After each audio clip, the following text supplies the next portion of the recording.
Hello to everyone. This is Satyam, and you all are mostly welcome to our YouTube channel. So, in this particular video, we are going to learn the next type of iterative statement, that is for loop. In our previous videos, we have discussed so many things regarding iterative statements, and we have also learned one of the type of iterative statement, that is while loop. So, if you have any kind of doubt regarding any of them, please check it out our previous videos. So in this video, we are going to see the next another type of iterative statement, that is for loop. So let's get started.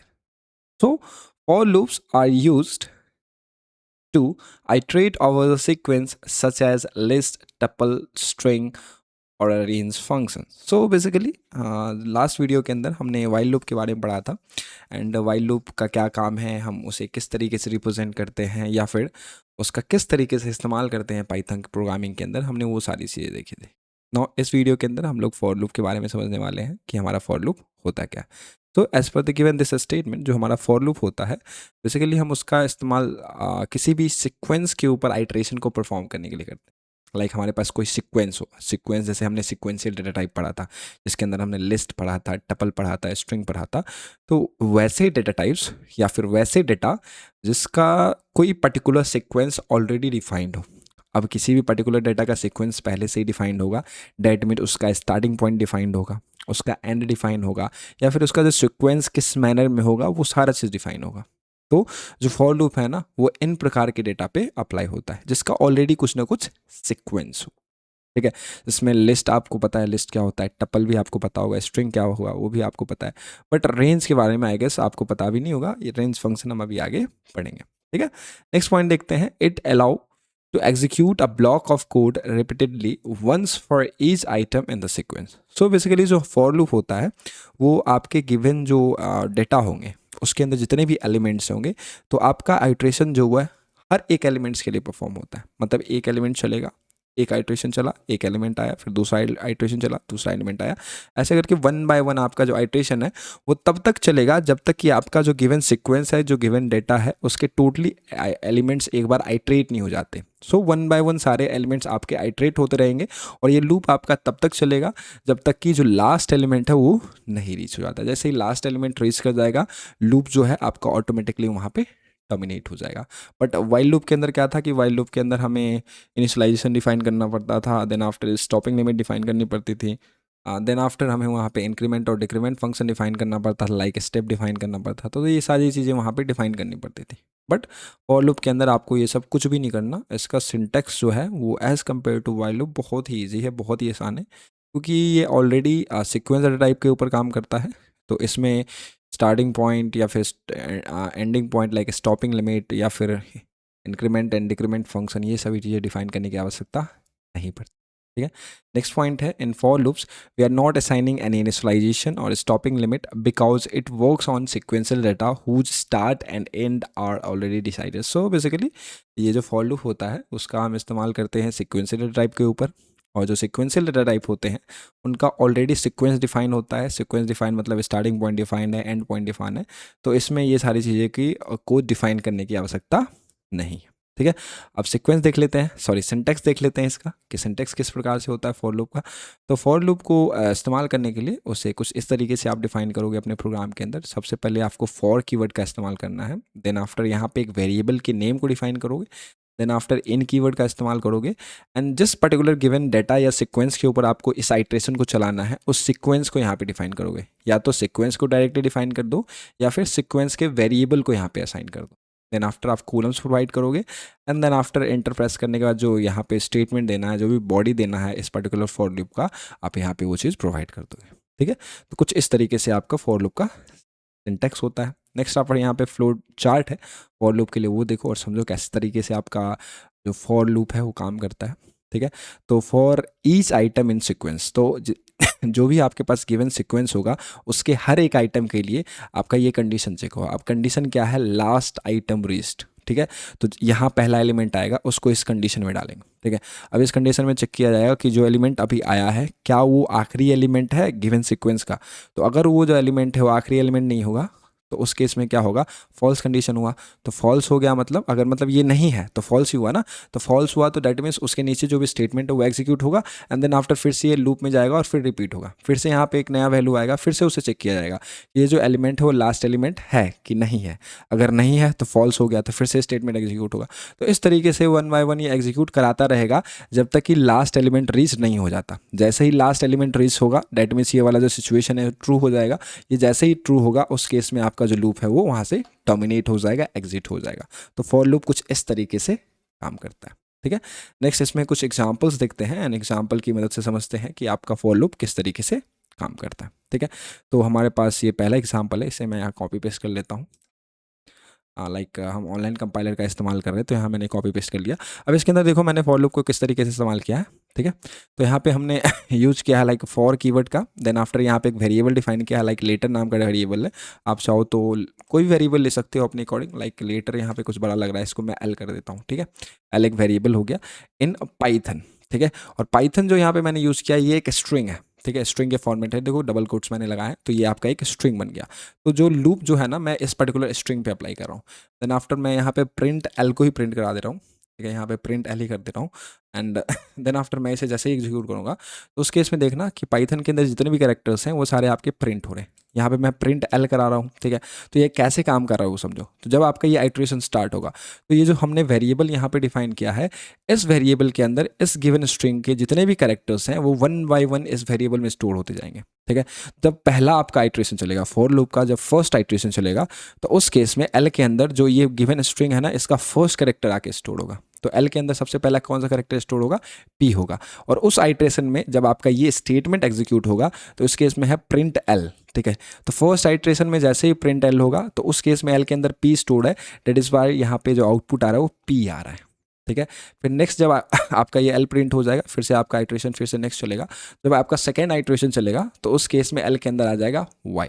ठीक है, अब ये जो चीज़ें हैं ये इसी के अकॉर्डिंग चलेगी, लाइक यहाँ पे एक एक कैरेक्टर आते जाएंगे एल के अंदर और हर बार ये चीज़ चेक की जाएगी कि जो एलिमेंट हमारे पास आ रहा है, जो कैरेक्टर आ रहा है, क्या वो कैरेक्टर गिवन सीक्वेंस का लास्ट एलिमेंट है, ये हर बार चेक होगा। अगर ये होता है तो उस केस में प्रोग्राम एग्जीक्यूट करेगा, अगर नहीं होता है तो स्टेटमेंट आपका बार बार एग्जीक्यूट होता रहेगा। तो इस केस में भी नहीं है आखिरी एलिमेंट, तो इस केस में वाई आएगा तो वाई वाई एल के अंदर स्टोर होगा, फिर प्रिंट एल करेंगे तो हमारा वाई प्रिंट हो जाएगा। तो इसी तरीके से वन बाय वन एलिमेंट आते रहेंगे। जैसे ही आपका आखिरी एलिमेंट आ जाएगा एल के अंदर, ठीक है, जैसे ही आपका आखिरी एलिमेंट एल के अंदर आ जाएगा, ठीक है, तो उस केस में आपका एल का जो वैल्यू है एल इक्वल्स टू क्या हो जाएगा, एन आ जाएगा। ठीक है, अब जैसे ही प्रिंट एल कराओगे तो उस केस में आपका एन प्रिंट हो जाएगा। अब जैसे ही आखिरी एलिमेंट प्रिंट हो गया उस केस में जैसे ही आइट्रेशन घूम के आएगा एंड देन आफ्टर फिर से चेक करेगा तो देखेगा आखिरी एलिमेंट जो है वो आ चुका है, तो उस केस में आपका प्रोग्राम जो है वहाँ पे टर्मिनेट हो जाए। तो इस तरीके से आपका ये फॉर लूप काम करता है। ठीक है, नाउ इसके अंदर अगर मैं थोड़ी बहुत चेंजेस कर दूँ, लाइक अभी तो एल को प्रिंट करा रहा हूँ, लाइक एल के अंदर क्या क्या वैल्यू आ रही है। अगर मान लो एल के बदला मैं यहाँ किसी वैल्यू को ही प्रिंट कराता, लाइक मेरे को 2 प्रिंट कराना है। ठीक है, तो जितनी बार आपका इटरेशन चलेगा उतने बार आपका यहाँ पे देखो क्या प्रिंट होगा, क्योंकि स्टेटमेंट में मैंने प्रिंट 2 लिखा है तो इतने टाइम आपका 2 प्रिंट हो रहा है। लाइक पाइथन में कितने कैरेक्टर्स हैं, 1 2 3 4 5 एंड 6 कैरेक्टर्स हैं, तो यहाँ 2 देखो कितने बार प्रिंट हो रहा है, 1 2 3 4 5 एंड 6 टाइम्स। ठीक है, तो इस केस में क्या हो रहा है, एल के अंदर तो वैल्यू जो स्टोर हो रही है वो P Y T H O N ही हो रही है, बट यहाँ पे स्टेटमेंट मैंने जो लिखा है वो स्टेटमेंट आइट्रेट करेगा ना। तो आइट्रेशन जो होता है किस चीज़ का होता है, आपने जो स्टेटमेंट डिफाइन की है लूप के अंदर उसका आइट्रेशन होता है। इससे मतलब नहीं है कि आपके इस वेरिएबल में कौन से वैल्यूज साइन हो रहे हैं, वो उससे कोई मतलब नहीं है। एक्चुअली ये जो आपके वैल्यूज हैं वो तो आइट्रेशन करवाने के लिए यूज़ हो रहे हैं। ठीक है, बट आइट्रेशन में जो काम होगा वो काम एक्चुअली यहाँ पे जो हम स्टेटमेंट डिफाइन करते हैं ना वो आइट्रेट होता है। ठीक है, तो ये आपका पूरा का पूरा इसका वर्किंग है एंड मैकेनिज्म है। नाउ इसी तरीके से अगर चाहो तो आप फॉर लूप को किसी लिस्ट के ऊपर भी अप्लाई कर सकते हो, क्योंकि लिस्ट भी जो होता है एक प्रकार का सिक्वेंशियल टाइप होता है। तो देखो यहाँ पे x नाम का मैंने वेरिएबल लिया है और इसके अंदर मैंने एक लिस्ट को डिफाइन किया है जिसके अंदर कुछ वैल्यूज है, लाइक 1 है, 5.8 है, सत्यम है, राम है, 85 है। ठीक है, तो इस लिस्ट के ऊपर हम लूप चला रहे हैं। तो किस तरीके से चला रहे हैं, देखो यहाँ पे सिंपली फॉर लूप का इस्तेमाल करेंगे हम। फॉर कीवर्ड को डिफाइन किया, देन आई को डिफाइन किया। आई यहाँ पे एक वेरिएबल है जिसके अंदर जो एक्स के वैल्यूज होंगे वो 1 बाय 1 स्टोर होंगे, एंड इन और एक्स। ठीक है, फॉर आई इन एक्स जो है वो इस पर्टिकुलर लिस्ट के वेरिएबल का नाम है। एंड देन आफ्टर हमने प्रिंट आई करवा लिया है, मतलब आई के अंदर जो वैल्यूज आएंगे आइट्रेशन के टाइम में तो वो सारे वैल्यूज क्या हो जाए, हमारे प्रिंट हो जाए। देन आफ्टर इसे रन करेंगे तो इसके अंदर क्या होगा कि जितने भी unterminated string letter detected in line 1। Okay, so यहाँ पे दिक्कत है, ये जो स्ट्रिंग है इसको मैंने सही से डिफाइन नहीं किया है, इसको कोड सही करना पड़ेगा। ठीक है, ये कोड्स को थोड़ा सा ठीक कर देते हैं। एक्चुअली वो वर्ड फाइल में जब आप कोड इस्तेमाल करते हो तो ये किसी दूसरे फॉर्मेट में ले लेता है। ठीक है, इसको यहाँ पे करेक्ट आउट करना है एंड देन आफ्टर आप इसे एग्जीक्यूट करोगे। ठीक है, तो इस केस में आपका जो है आइट्रेशन वो चल जाएगा एंड देन आफ्टर जो भी वैल्यूज़ हैं, लाइक सबसे पहले यहाँ पे आइट्रेशन इस पर्टिकुलर सीक्वेंस के ऊपर चलेगा, ये जो गिवन लिस्ट है। तो आई के अंदर जो सबसे पहले वैल्यू है 1 आएगी, तो प्रिंट आई होगी, तो यहाँ पे 1 प्रिंट होगा। देन आफ्टर 5.8 आएगा तो 5.8 प्रिंट होगा एंड देन आफ्टर सत्यम आएगा। तो ये ऐसे करके 1 बाय 1 सारे वैल्यूज इसमें आते जाएंगे और प्रिंट आई आप करोगे तो सारे आई के वैल्यूज जो हैं 1 बाय 1, मतलब उस पर्टिकुलर टाइम, उस पर्टिकुलर आइट्रेशन के टाइम पे जो भी आई के अंदर वैल्यू रहेगी वो वाली वैल्यू यहाँ पे प्रिंट होती चली जाएगी। ठीक है, तो इस तरीके से आपका फॉर लूप काम करता है। ठीक इसी तरीके से आप लिस्ट के ऊपर भी लगा सकते हो एंड देन आफ्टर ठीक इसी तरीके से आप टपल के ऊपर भी आप फॉर लूप को बहुत ईजिली से इस्तेमाल कर सकते हो। ठीक है, अब एक बढ़िया सा क्वेश्चन देखते हैं फॉर लूप के ऊपर ताकि आपको बेटर अंडरस्टैंडिंग हो सके। तो यहाँ पे एक्चुअली क्वेश्चन है कि print even number from A given tuple, मतलब आपके पास एक कोई गिवन टपल है, उस गिवन टपल में कुछ कलेक्शन ऑफ नंबर्स हैं एंड देन आफ्टर उन नंबर्स में आपको क्लासीफाई करना है कि कौन सा नंबर इवन है। ठीक है, सिर्फ इवन जानना है। ठीक है, तो इसको कैसे किया है मैंने वो समझो, मैं इसको एक्सप्लेन करता हूँ आपको। लाइक मैंने इसको पहले से ही कर रखा है। ठीक है, तो यहाँ पे देखो y नाम का एक वेरिएबल लिया है जिसके अंदर मैंने एक टपल को डिफाइन किया है एंड इसके अंदर कुछ वैल्यूज हैं, लाइक 1 है, 5 है, 8 है, 6 है, 9 है, 10 है, 12 है, 15 है। ठीक है, अब ये जो गिवन एलिमेंट्स है, इन एलिमेंट्स में से कौन सा एलिमेंट इवन है वो हमें फाइंड आउट करना है। तो अब इसे कैसे करेंगे, तो सबसे पहले क्योंकि हमें इसको चेक करना है, हर एक एलिमेंट को चेक करना है, क्योंकि हर एक एलिमेंट में फाइंड करना है कि कौन सा इवन है, इसलिए हम लोग क्या करेंगे, क्योंकि हर एक एलिमेंट को चेक करना है तो इसके लिए हम इस पर इस्तेमाल करेंगे फॉर लूप का। ठीक है, तो यहाँ हमने इस्तेमाल किया है फॉर कीवर्ड का, देन आई वेरिएबल डिफाइन किया है, देन आइट्रेशन जो है वाई के ऊपर चला दिया। ठीक है, अब जब हमारा आइट्रेशन चलेगा दैट मीन्स जिस ये वाई के अंदर जो टपल हमने डिफाइन किया है इसका हर एक एलिमेंट जो है आई के अंदर स्टोर होगा। ठीक है, पहले आई के अंदर 1 आएगा, फिर 5 आएगा, फिर 8 आएगा, फिर 6 आएगा, फिर 9 आएगा, फिर 10 आएगा, फिर 12 एंड देन लास्टली 15 आएगा। तो 1 बाय 1 सारे एलिमेंट्स इसमें क्या हो रहे हैं, आई के अंदर स्टोर हो रहे हैं। तो क्यों ना हम आई को ही चेक कर लें कि जो आई के अंदर जो वैल्यू आ रही है इस पॉइंट ऑफ टाइम पे जब हमारा आइट्रेशन चल रहा है, तो उस केस में जब हम आई के वैल्यू को 2 के साथ मॉडुलस करेंगे, अगर वो 0 के बराबर आ रहा है दैट मीन्स वो जो गिवन नंबर है जो कि आई के अंदर उस पर्टिकुलर टाइम पे जब आइट्रेशन हमारा चल रहा है उस टाइम पे वो वैल्यू अगर 2 के साथ मॉडुलस करने के बाद अगर 0 आ रहा है तो उस केस में वो गिवन नंबर क्या है, इवन है। ठीक है, तो हम उसी को क्या करेंगे, इस पर्टिकुलर चीज़ को हम लोग यहाँ पे कर लेंगे। ठीक है, तो यहाँ पे आई के अंदर जब वैल्यू आएगी लाइक 1 आएगी, ठीक है, तो आई के अंदर वैल्यू 1 आई, तो इस केस में आपका ये जो काम है जो कि आपने इंडेंटेशन के बाद असाइन किया आपने लूप के अंदर, ठीक है, तो ये काम परफॉर्म होगा। तो इस काम में क्या हमने एक कंडीशन मेंशन की है कि if I modulus 2 is equals to 0, मतलब आई के अंदर जो वैल्यू है उसको 2 के साथ मॉडुलस करते हैं एंड देन आफ्टर उसकी वैल्यू 0 के बराबर आती है, देन हम प्रिंट करवा देंगे दैट इज़ आई एंड जो भी इवन है उसको प्रिंट करा देंगे। इसका भी ठीक कर देता हूँ मैं, सिंटेक्स में थोड़ा सा ये दिक्कत करेगा। ओके, ठीक है, अब ये करेक्ट हो गया। सो जब ये वैल्यू अगर 2 से मॉडुलस करने के बाद अगर वो 0 के बराबर आती है तो उसके इसमें आपको आई और इवन प्रिंट करा देना है, सिंपल सी बात है। तो आई के अंदर सबसे पहला 1 आएगा, 1 को 2 के साथ मॉडुलस करोगे तो ऑब्वियस सी बात है उसका जो रिमाइंडर है वो 0 के बराबर नहीं आएगा।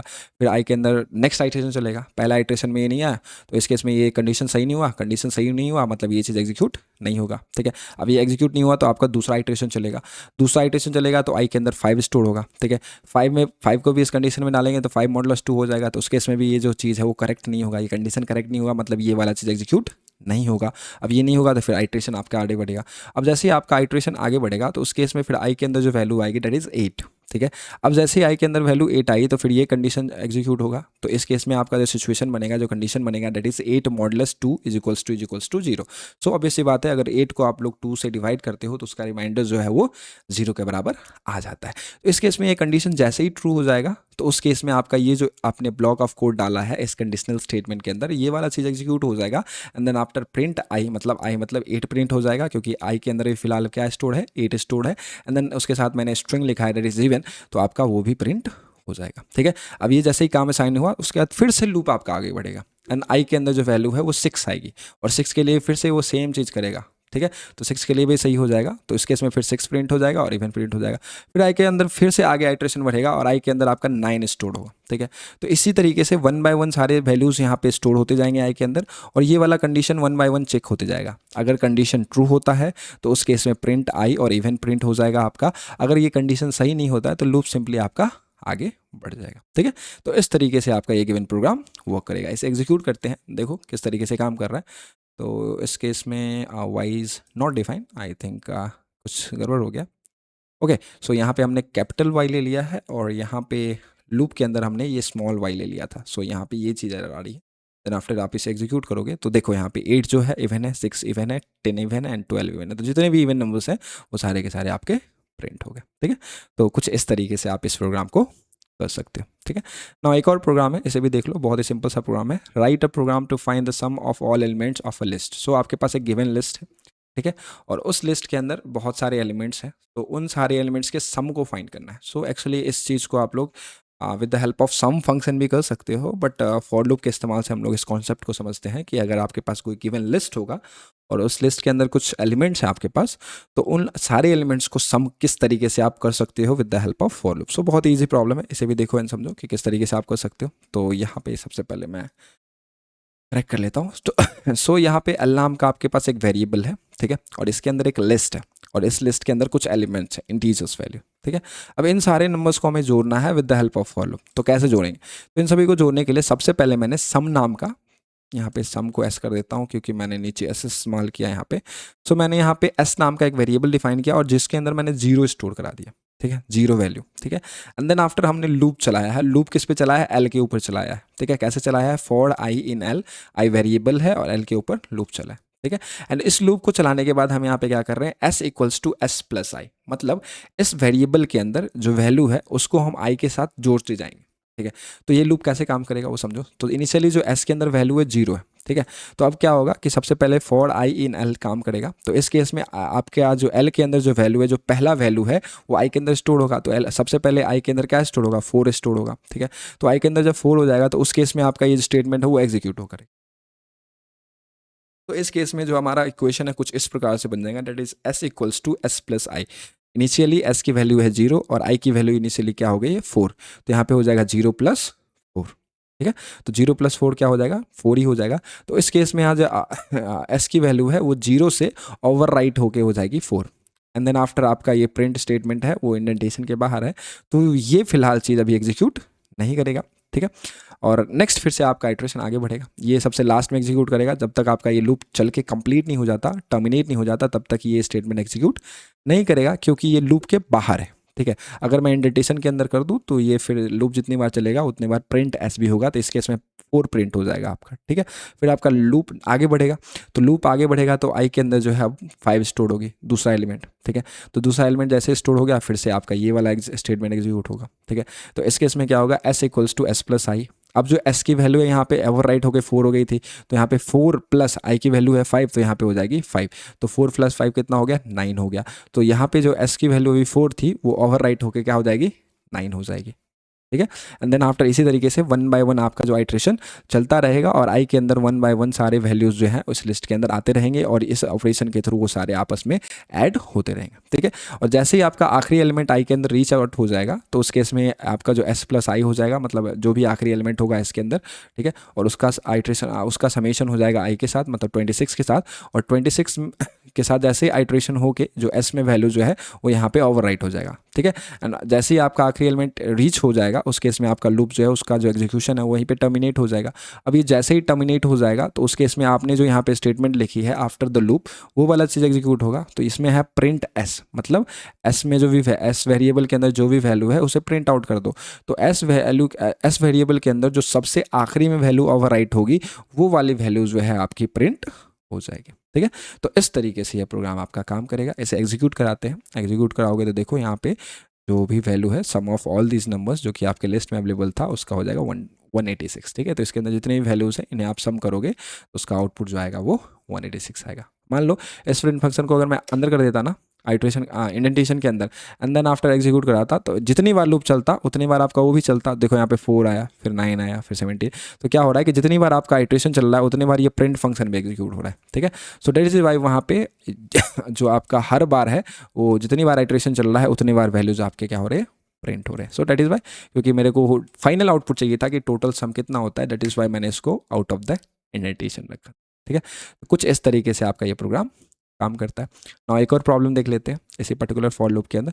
ये प्रोग्राम कुछ इस प्रकार से है कि write a program to count number of frequency of element present in a given list. So ये वाला प्रॉब्लम मैं आपके ऊपर ही छोड़ता हूँ, इस वाले प्रॉब्लम्स को आप लोग खुद प्रैक्टिस कीजिएगा। बहुत ही ईजी प्रॉब्लम है, बहुत ही सिंपल प्रॉब्लम है, जैसे ये प्रॉब्लम है उसी से कुछ सिमिलर प्रॉब्लम है। सो इस पर्टिकुलर प्रॉब्लम को आप लोग खुद से सॉल्व कीजिएगा एंड अगर आपको कुछ डाउट होता है तो आप मेरे से पूछ सकते हैं। आज की वीडियो में हमने फॉर लूप के बारे में जाना कि फॉर लूप होता क्या है, एंड देन आफ्टर उसके सिंटैक्स के बारे में जाना, एंड फॉर लूप्स के ऊपर हमने कुछ इंटरेस्टिंग प्रॉब्लम्स को भी सॉल्व किया है। एंड अब नेक्स्ट वीडियो में जो हमारा अपकमिंग वीडियोस होगा, इसके अंदर जो रेंज फंक्शन होता है जिसका हम इस्तेमाल करते हैं फॉर लूप के अंदर, उसके बारे में हम डिटेल वे में पढ़ेंगे। ठीक है, so thank you so much for watching this video and do like share and subscribe. Okay, thank you so much.